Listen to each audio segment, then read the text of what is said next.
Today's cigar is going to be a Macanudo Inspirado. Macanudo Inspirado. This is a Maduro wrapper. It's a beautiful cigar. I'm doing a flat cut on this baby. I was inside.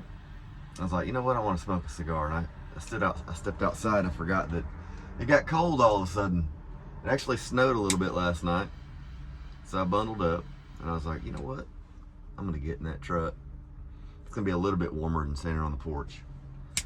And figured I'd do another review. This one, I've never had this before. Macanudo Inspirado.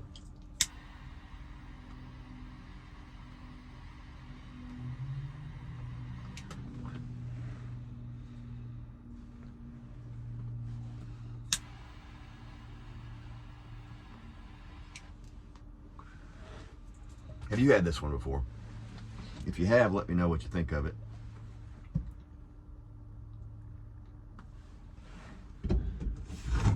I can tell immediately that I'm gonna like this one. This was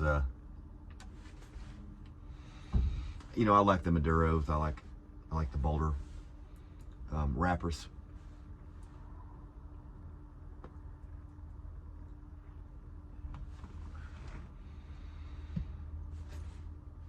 It's a great cigar. Forgot where I picked this one up. I think I may have picked it up at Liquor Barn in Lexington. I was thinking about something, and I don't know quite what I'm going to say about this other than it's been on my mind lately. A buddy told me one time that when a bank teaches their employees how to spot fake bills, counterfeit bills, they don't train them as you think they would train them. They don't sit there and pull out examples of every sort of different kinds of counterfeit bills that are ever made. They don't do that. Number one, it'd be impractical to show them every different kind of a fake bill, because frankly, there's probably tens of thousands of different styles of counterfeit bills floating around there.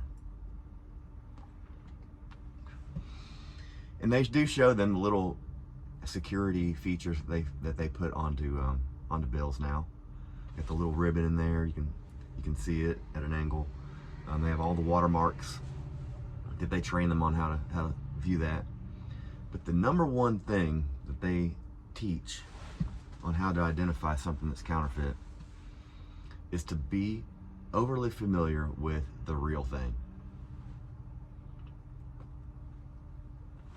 Know every minute detail about the authentic bill, to the point where any other bill that may come across your line of sight will stand out, because you know what the real thing is. You know what the real thing is to the minute detail, so that anything else stands out as odd. I got paid on a job one time in $100 bills. It's way out in the country, and it was just this like horse ranch, and I had installed a system, and they wanted a discount, and so I was like, well, if you pay me in cash, I can give you a discount. Now, don't get me wrong, I still, make my deposit in cash, but sometimes this is a way to get people to make them feel like they're getting a deal on something. So I took the money, and I didn't count it right in front of them, because I didn't want to, make it seem like I distrusted them, right? So, but I did. I put the money in it felt like the right amount, and I stuck it in my pocket. About 20 miles down the road, and I decided that I was going to count this money. Since I was counting, I was like, you know what? Something seems odd. And I counted through all these $100 bills, and I found one that stood out to me. And it was a $100 bill. It looked very similar to the real deal, but it had some little red stamps on it, and the stamps were in Russian. And I immediately knew that it was a counterfeit $100 bill.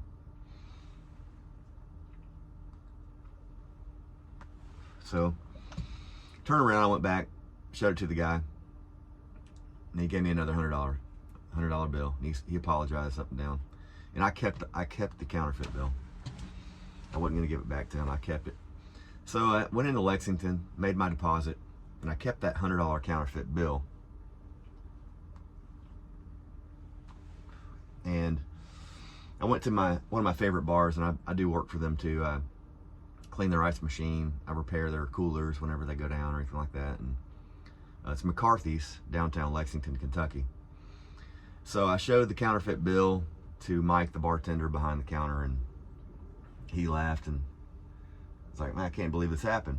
Anyway, I signed my name across the whole thing, and he stood up on the bar and he stuck it right front and center. So if you ever go into McCarthy's, downtown Lexington, Kentucky, you'll see that fake $100 bill stuck to the bar with my name across it. But why do I talk about this kind of thing? I don't know. Actually, I do know. I think this is why I was thinking about it. We have so many artists, up and coming artists, and everybody's creating their own vibe, their own thing, finding their own voice, writing their original songs. And some people don't want to do that. They are happy with playing other people's music, and that's great. The thing is, when you find out what's real to you, what something is real to you, you get really in tune with other things that are real. The universe will send you other things that are real, whatever that is in your life. Me, as being a musician and a singer-songwriter, what that means to me is when you stick to your guns and you stick to what is original to you and what is true, the people that start to come into your lives are that way too, most of the time. People that are not that way usually exit your life, exit your world. So get familiar with what is true to you, and those counterfeit things will start to show themselves, and you can eliminate those from your life. That's all I got to say about that. And I think that's the reason I was thinking about what my old buddy told me about how the bank trains their employees on how to find counterfeit bills. Get familiar with what's real.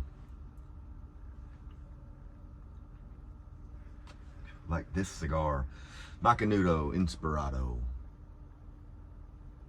The name of that reminds me of Desperado waiting for a train. I'm getting ready to take my son Jack up to Lexington to watch Gladiator 2. I remember the original Gladiator was a pretty good movie. It's probably considered one of the best of all times. Hopefully the second Gladiator will be just as cool, although I have my doubts, but we'll see. Give it a chance. This is a good smoking cigar. This is a little bit bolder than what I typically like, right? But I like this one. I'm trying to do a different cigar every single time that I smoke, and save the ones that I really like the best for a special occasion. But I can highly recommend this one, Macanudo Inspirado. It's a very dark one. A very good smoking cigar.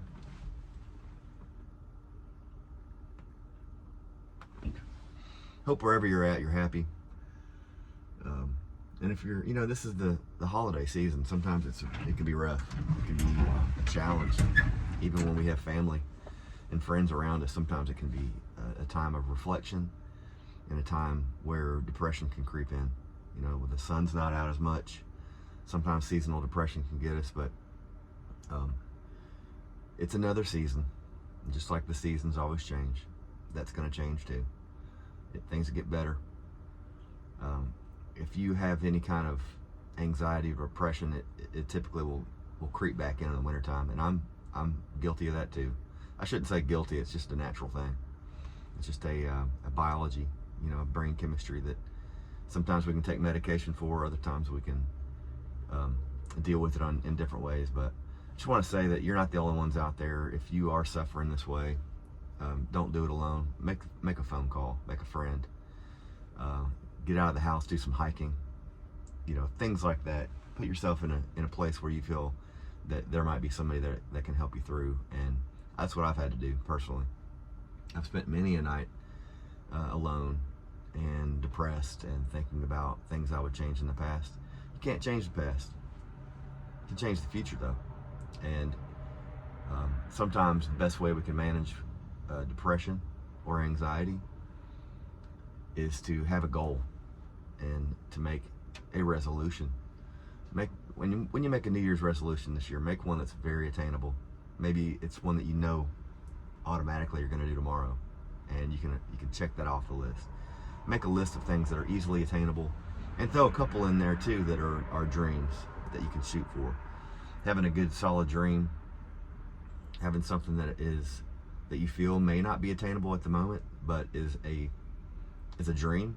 Keep that in the forefront of your mind, and you will be surprised at the truth that pours in, and the real that pours in, and the counterfeit that disappears in your life. So I'm going to end it right there. Coming to you from the Falling Forward studio. Again, this is a 1975 Ford F-250 Highboy. It's a 4x4. It's got a 4-inch factory lift on it. This came straight out of the factory with a lift, and it's a cool ride. I've got a couple projects that I've got lined up. I'm putting all new brakes on it. I've got the new booster. I got the new master cylinder. I've also got an oil pan and an oil pan gasket, because this thing leaks like a sieve. And I'm gonna be, changing the interior. Probably get through the winter time before I do anything with the interior.